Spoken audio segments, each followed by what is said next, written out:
നെയ്മീനല്ല എന്ന് കോൺഗ്രസിന്റെ മുതിർന്ന നേതാക്കൾ തന്നെ പറയുന്നു. വൈഷ്ണവ് സുരേഷിന്റെ സ്ഥാനാർത്ഥിത്വത്തെ സൂചിപ്പിച്ചുകൊണ്ടാണ് ആ വാക്ക് പറയുന്നത്.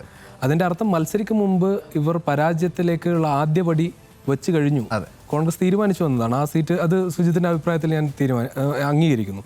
പക്ഷെ അതേസമയം ഞാൻ ഇപ്പോഴും കരുതുന്നില്ല ഇത് ഏത് രീതിയിലാണ് വരുന്നത് എന്ന് വെച്ചാൽ, ഈ സംസ്ഥാനത്ത് ഉടനീളമുള്ള തെരഞ്ഞെടുപ്പിൻ്റെ പ്രചാരണത്തിൽ ഏറ്റവും പ്രധാനം ഒരു ദുർബല സ്ഥാനാർത്ഥിയെ മുൻനിർത്തി നേമത്ത് ഒരു വോട്ട് കച്ചവടത്തിന് UDF നിൽക്കുമെന്ന പ്രചാരണത്തിന് ആദ്യത്തെ തുടക്കമാണ് സത്യത്തിൽ.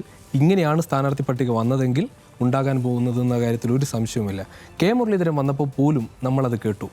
നിയമം അത് കോൺഗ്രസിന് ഒരിക്കലും അപ്രാപ്യമായ ഒരു സീറ്റൊന്നല്ല. 2006 തെരഞ്ഞെടുപ്പിൽ 60,000 വോട്ട് ശക്തൻ നേടിയ സ്ഥലമാണ്. 10,000 വോട്ടിന് ഭൂരിപക്ഷം നേടിയ സ്ഥലമാണ്. അതായത് അവർക്ക് അവരുടെ കയ്യിൽ ഉണ്ടായിരുന്ന ഒരു മണ്ഡലം തന്നെയായിരുന്നു നിയമം. തുടർച്ചയായി 2 തവണ അത് കഴിഞ്ഞു. 2026 അതാണ്.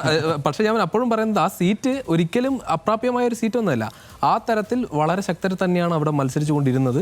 വൈഷ്ണവ് സുരേഷിന് ഒരു ദുർബല സ്ഥാനാർത്ഥി എന്ന അർത്ഥത്തിൽ പറഞ്ഞല്ല ഞാനിത് പറയുന്നത്. പക്ഷേ ഒരു തെരഞ്ഞെടുപ്പിലേക്ക് ഏറ്റവും ആവേശകരമായി തുടങ്ങുന്ന ഒരു സമയം, പ്രത്യേകിച്ച് 100 സീറ്റ് 3 അക്ക സീറ്റിലേക്കൊക്കെ വരുമെന്ന് പറഞ്ഞ് നിൽക്കുന്ന സമയത്ത് നിങ്ങൾക്ക് ഏറ്റവും ചർച്ചയാകേണ്ട ഒരു സീറ്റിൽ നിങ്ങളുടെ സ്ഥാനാർത്ഥിയെ, അതായത് ഒരു പവർഫുൾ കാൻഡിഡേറ്റ് അവിടെ വരികയാണ്, അല്ലെങ്കിൽ ഞങ്ങൾ BJP അക്കൗണ്ട് പൂട്ടിച്ച ആ സീറ്റിലേക്ക് BJP ഉറപ്പായും ഇത്തവണ ജയിക്കും എന്ന് കോൺഫിഡൻറ്റോടെ പറയുന്ന ഒരു സീറ്റിലേക്ക് ഞങ്ങൾ വരുന്നുവെന്ന് കോൺഫിഡൻറ്റോടെ പറഞ്ഞ് എല്ലാ നേതാക്കളും അടികൂടുമെന്നായിരുന്നു ഞാൻ പ്രതീക്ഷിച്ചത്. പക്ഷേ ഇപ്പോൾ കാണുന്നത് തിരുവനന്തപുരത്തെ നേതാക്കളൊക്കെ ഞങ്ങളില്ലേ എന്ന് പറഞ്ഞ് മാറി നിൽക്കുന്നതാണ് കാണുന്നത്. അത് സത്യത്തിൽ എഡ്ജ് നൽകുക, എനിക്ക് തോന്നുന്നത് ആ തെരഞ്ഞെടുപ്പ് എഡ്ജ് നൽകാൻ വേണ്ടി പോകുന്നത് BJP ക്കായിരിക്കും ഞാൻ വിചാരിക്കുന്നു.